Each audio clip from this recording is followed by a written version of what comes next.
This is Andrew Marsh of WinterheartH, and you're listening to Brutally Delicious.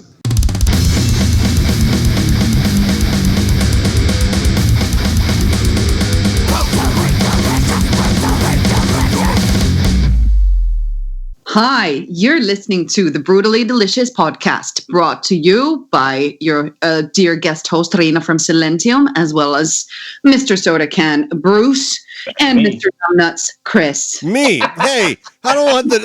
I never asked for that freaking nickname. Well, did Bruce ask for Mr. Soda Can? He actually did. Yeah. I think Numbnut sticks pretty well. Oh, fuck. I thought we were supposed to be in a politically correct age here where we don't bully people because they have a condition about numbnuts. It's a medical problem here. Very seriously. Hey, on a serious note, if I start heavy breathing, somebody send me a text in this message box I got open.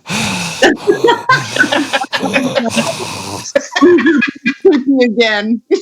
I was editing that video the other day and I was like, oh my God, it's so funny. You guys are like, you're breathing so heavy. Man. It's a heavy metal breathing podcast. Right. I was listening to the morning show today when I was taking my wife to work, and the host, he's like super famous guy, and he's like talking, all of a sudden he's like and he's just talking, and I'm like, who the fuck does this? Nice. Right. There's actually like plugins that will clean that stuff up for you. Not really. I know there is. Like I do these podcasts for a living as well. And I do them with this like famous rapper from Finland at his studio. And he says there's like some plugins that can clean out the mouth sounds and shit. Oh yeah. I'm an audio engineer and I do forensic audio. And I've worked for governments. There's software that can clean up clicks and pops and background noise a little bit here and there, but there's no de-snorter. You know? Right, yeah. There's no de-cougher. A de-snorter. Fix it. All right. So anyway, today we're going to be talking to Andrew Marsh, who's the singer-guitarist from WinterheartH. And Kris, I don't know where NL is. You said that's like Newfoundland wait, or something? what did you call them? That's not correct. The band's name is WinterheartH. Oh, yeah. Well, WinterheartH. That's what I said. Yeah, no wonder I'm so fucking confused today. And I'm numbnuts. Nothing but the best here. Okay. All right. So we're going to be speaking to Andrew Marsh of WinterheartH. Did I get it right this time? Yes. Yes. And I'm just going to warn you, if they're from the East Coast, it's going to be a little hard to understand them. Awesome. Well, let's go ahead and grab him and see what he's got to say. Okay. Andrew? Hello? It says call. Hello. Oh, he's here. We made it. Hey, Andrew, I apologize for all the fuck ups. It's all Kris. No, you see, Andrew, I'm a Canadian. I had to come in and solve this shit. Oh, shots getting fired. Hey, your voice sounds pretty good. What mic are you using? I am using a Sennheiser 835. See, this is why I like Canadians. Fucking competency. Yeah. I have a problem where my ears are so incredibly small that if I have like plugs in my ears and try to listen to music, they will just fucking pop out. So Sennheiser is actually the only company that makes like these plugins small enough that they can fit my ears. There you go. Fun fact. We can move forward now. Interesting. Okay, Andrew, give us the 2-second, well, I'll give you 10-second elevator pitch for your band. WinterheartH, let's hear it. WinterheartH, yeah. Do you like brutal and fast and theatrical and from Newfoundland and Labrador, which very rarely has an extreme band? Okay. Yeah, it was stuff. But why did you add the H? Oh, at the end? In the band name? Yeah. It was actually our original bass player, Robbie. He was a huge RPG fan. And at the time we were rehearsing, we had a gig coming up in, I think, 3 days and still no band name. I was like, oh, dear God. I was vouching to call it Misery Saint or Blasphemous Intent. One was too long, and the other one was like, Misery Saint. We're not a doom metal band. come on, we're not doom metal, doom metal, doom metal. I was like, okay. So I was like, anyway, enough of this. Practice is over. Come on, Robbie. I'll bring you home. Freak snowstorm appeared. And Robbie is just like in a daze. He's like, what about WinterheartH? It just gelled in my mind for 10 seconds. I was like, Robbie, I think we got the band name. I think we got it. I think you did it. You did it, bud. And I thought it was like this original word he came up with. Turns out he's just a huge RPG fan, and I guess it's some kind of reference to Skyrim. I'm not too familiar with Skyrim. I don't know anything about those games either, but cool. That's an interesting way to come up with a name. Okay, Right. I actually have a pressing question for you. This is super pressing. Here we go. Yeah. What's up? Alexander Keith's or Labatt's Blue? What? You know what? I think they're talking about crappy beer.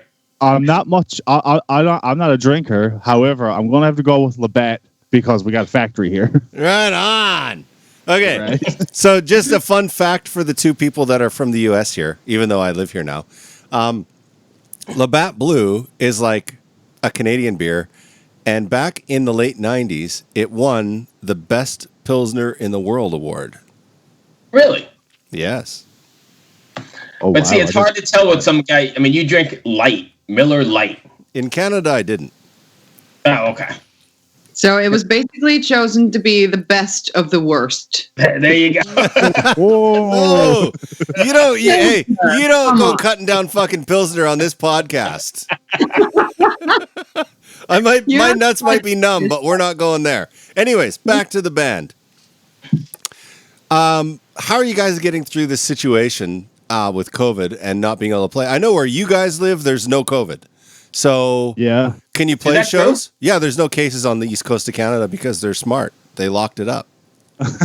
Actually, there could be 2 right now, but both people were practicing isolation, and it was, I'm pretty sure, travel related.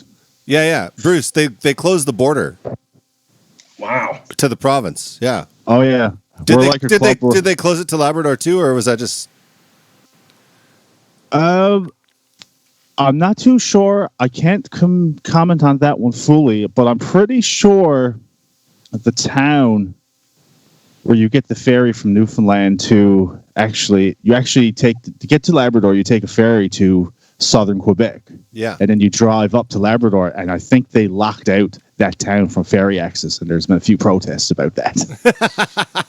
Wow, Okay. this is interesting. Yeah, cool, So- cool. so Well, how about can- you can guys? you How play- about the band? Right now, it's more or less, I guess you'd say, reinventing the wheel. Like this year, I haven't played one show, and I at least play. Even here, I play sometimes 2 to 4 a month. Now, that's not our WinterheartH. I play in a skate punk band called DIY, but basically trying to reinvent the wheel. So hopefully, maybe we can do some live stream shows. But me being an AV technician and as a day job, I want this live stream show stuff to be spot on perfect. You know, I don't want to be like shoddy frame rates and bad connections. Like, it has to be perfection. I bet. I've seen. Go ahead. I've seen some of both, and I know like Catatonia did it, and actually Lamb of God just did it really kick ass. But I've seen some, that are coming from the basement with handhelds, and it definitely doesn't work that well. Right. And I mean, there's nothing wrong with that if that's the only resources they got. But given my background, I can just picture my friends the next day saying, "What's wrong with you? What are you doing?" And considering you work at an AV company that no longer has work, you could probably get a pretty good deal. It's funny. From March to about September, it was just dead. Like 97, I'd say 97% of business was gone. But now we're actually starting to get work again, given some of the restrictions that have been lifted. Yeah.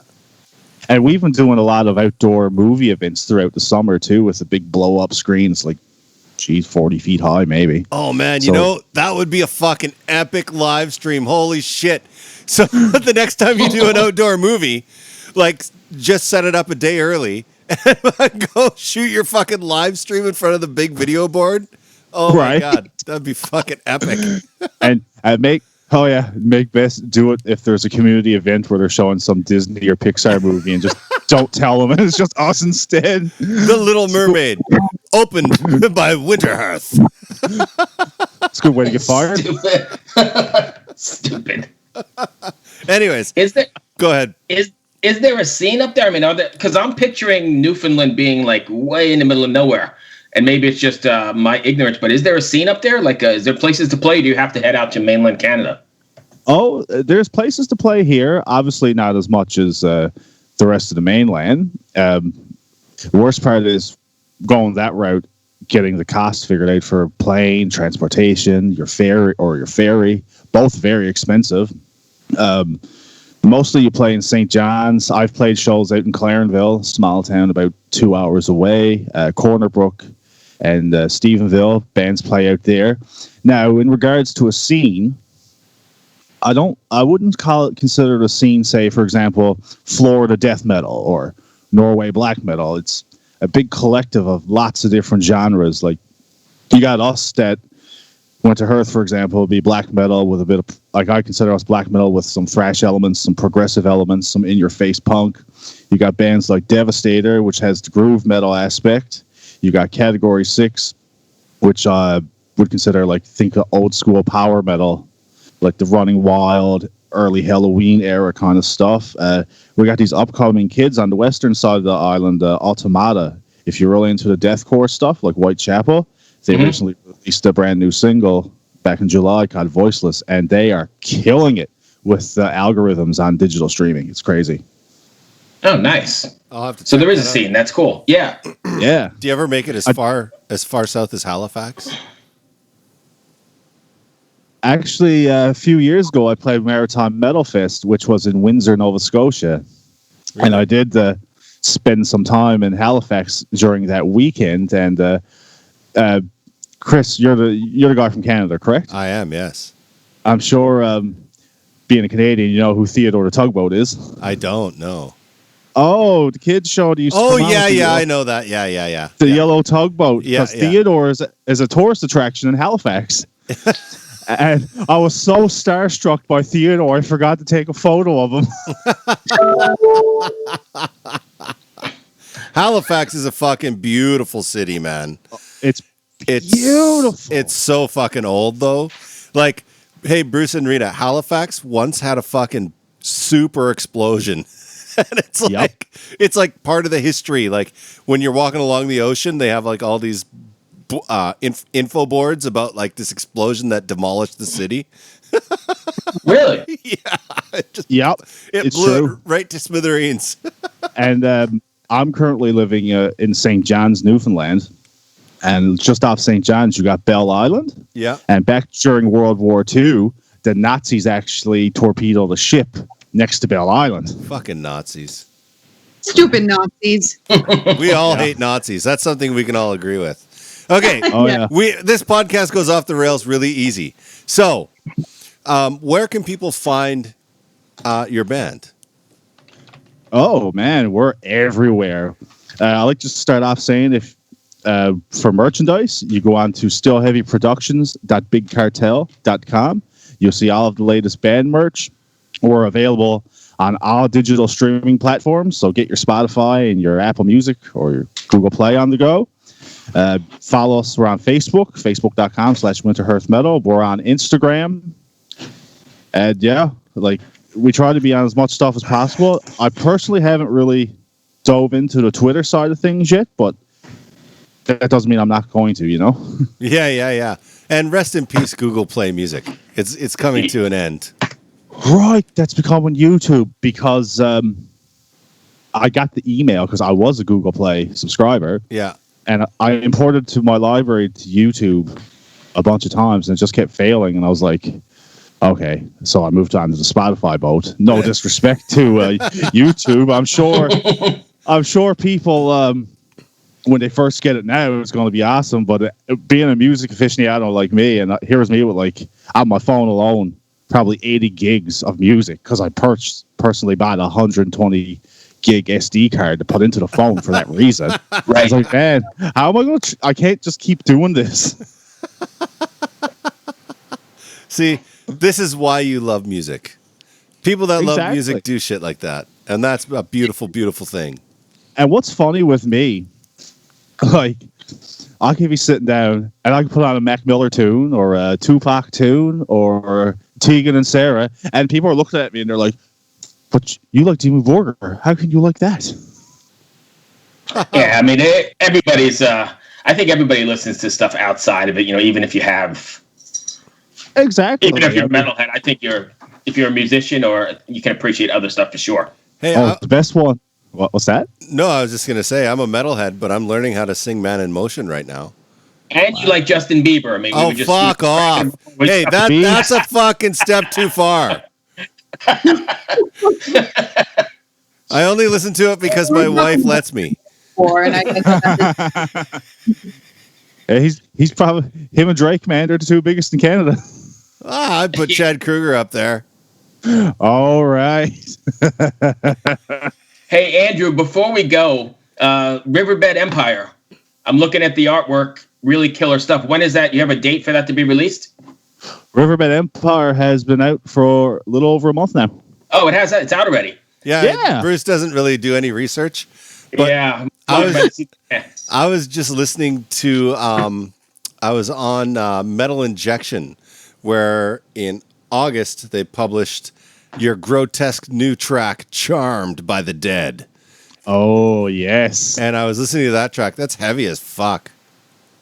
Oh, thank you. That song was actually supposed to be on our first full-length Curse of Summer, but I'm not sure how far you dove into our discography. But this track on the first album called They Own the Night, and it's They Own the Night and Charmed are a bit too similar to have on the same album, if that makes sense. Yeah, absolutely. And at the time, I was like, man, like I love this song way too much. Like, this is not a first album song. This is like, you got to keep this one in your back pocket, and release it when it's ready. And I'm pretty sure, like, if you heard the whole album, that tune, you can really hear the Chuck Schuldiner influence, especially like from the Symbolic and Individual Thought Pattern album era. Right. Cool. The artwork is pretty fantastic. Is that was that your guys' concept, or did you hire somebody to come up with that? We hired Mark Richards from Heavy Hand Illustration. And prior to, my manager, Tony, at Still Heavy, great guy. He will always be at your corner no matter what. He mentioned Mark to me, and I don't really follow up on a bunch of illustrators. The only one I can really say right away is Roger Dean, because of, when you see a Yes artwork. Oh yeah, right away. Right. And it's like, the more you look at it, it's like, okay, so you look at that and then you look at the movie Avatar, even though it's a coincidence, it's like, okay, I can see why he may have tried to sue the guys. It's the same kind of alien imagery, but he mentioned Mark Richards to me, and I looked at his portfolio on the interwebs, and I was just floored. I couldn't believe it. Like, get a chance, go on Heavy Hand Illustration, man. It's mind-blowing. And the concept, I mentioned the title Riverbed Empire came from me because I really liked, it's a combination of two things I really enjoyed. The title of the HBO series Boardwalk Empire, and I'm not sure if anyone's familiar with Watershed Down. It's a novel from, I think, the 70s. Yeah. But basically rabbits, and they're acting like humans. Yeah. And the song Riverbed is kind of a similar concept, only it's about fish in an ecosystem having political struggles. Oh, what an idea. Yeah. How very East Coast of you. Right. Well, when I submitted the idea to my manager, I was like, oh, man, he's going to think I'm on whacked out drugs tonight. Well, you are. you're on more drugs than you usually are, huh? Right. It's legal in Canada. It's not a problem. Oh, Right. yeah. I can go to the corner store and buy 28 grams. You suck. And he can grow 4 plants at the In the same nicest time. way. He can grow 4 plants at home and no problem. Right? And you get your grower license or something and just bypass it, grow as many as you want. Jesus. I have to say about your sound, though, that I really, really appreciate that you've taken the sort of the traditional route of getting the vocal sounds right by just shoving that microphone up somebody's ass and have the singer in that vague direction, and then you have that like perfect black metal vocals. Oh man, I call it my whole approach to WinterheartH recordings is a modern spin on a classic take. So like modern and still extreme, but you can't forget like the days of the early black metal scene. You know, you can't forget the Bathories, you can't forget the Merciful Fates, and you can't even forget like the real classics either, like the Saxons, the Iron Maidens, the Diamond Heads. You know, because like it's classic for a reason. It's timeless, and that's why people got into metal in the first place. And obviously, you can't forget Black Sabbath. Who? Sure. Right. Did they have a singer anyone ever heard of? Maybe two? Maybe a couple, yeah. Man, I always vouch. Like, I don't know why. I'm always in the corner for the Tony Martin stuff. It's like, man, stop making fun of Tony Martin. Sabbath. Headless Cross was amazing. You know what? It was amazing. And I'm going to tell you something. I was always a fan of, and I still am, of the Ian Gillan Born Again era. I have 2 copies of that on vinyl and a special deluxe CD. Isn't it amazing? I listened to that, like Zero the Hero and all that shit I could listen to all day long. It's just hilarious because Ian Gillan's vocals, which at times can be kind of goofy. Yeah, but still they fit. It fits. Okay, I have a funny Sabbath story for you guys. I know that we're running long, but so I used to be a bass player. Well, I still play bass, but before I started singing, and I used to go to this store in Vancouver, Long and McQuaid, which is like a Canadian guitar center, basically. It's the guitar center in Canada at the moment. It is, yeah. So I'd go down there, and the guy that ran the bass set area, his name was Wayne, and he only listened to Black Sabbath. Like, if he was working, only Black Sabbath played in the bass room. That's it. And you'd be like, oh, I'm looking for a bass. He's like, well, this one sounds really good. It sounds like this Sabbath record, and this one has this Sabbath record sound. His whole thing was fucking Sabbath. Like, it never ended. And he was kind of like this, everyone kind of laughed at him, but he was like one of those loved guys. And he died of cancer. And at his funeral, all these customers showed up. And they played Sabbath at his fucking funeral. Oh my God, that's amazing. Yeah, dude. Do you check out Long McQuaid much now, even though you're living in the States? Sometimes I do, yeah. Yeah, because they got like this deal center section now where it showed a database of every Long McQuaid sale selection. Yeah, it's great. It's really right? good. It's like, what? Yeah, man. Anyway, sorry. Go ahead. No. I was just going to say, if it wasn't for Long McQuaid's easy credit, I would have never became a guitar player or a singer or a recording engineer or nothing. You just walk in and you're like, I want to buy this. They're like, do you want to buy it outright or do you want to pay over time? Over time. They're like, sign this. And that's it. Yep. It's true. And now the turnaround is 24% interest rate. Yeah. I always paid it off early, but it was just it was just like one of those things like, oh yeah, here it is. Yours. And it's hilarious. I've financed that much stuff through Long McQuaid over the past 10 years. I recently purchased a house, and like they seen the Long McQuaid credit files when I got my credit check, and it's like I had to go up, ask the owners, like, can you write me a letter stating I'm not going to finance anything for a little while, and I have a $0 account? Nice. Thank you. Yes. And Yes, I'm shocked that your accent isn't as thick as I thought it was going to be. Thank you. People tell me about you before you came on, so Yeah, we were talking about you. I warned them. I said, hey, this guy's from the East Coast. We're going to have a hard time understanding him. it's like British meets Irish meets Scottish meets Yeah. I don't know what. Yeah, but you don't really have it. So Oh, thank you. You guys got to do me a favor. You guys playing bands? I do. I do not.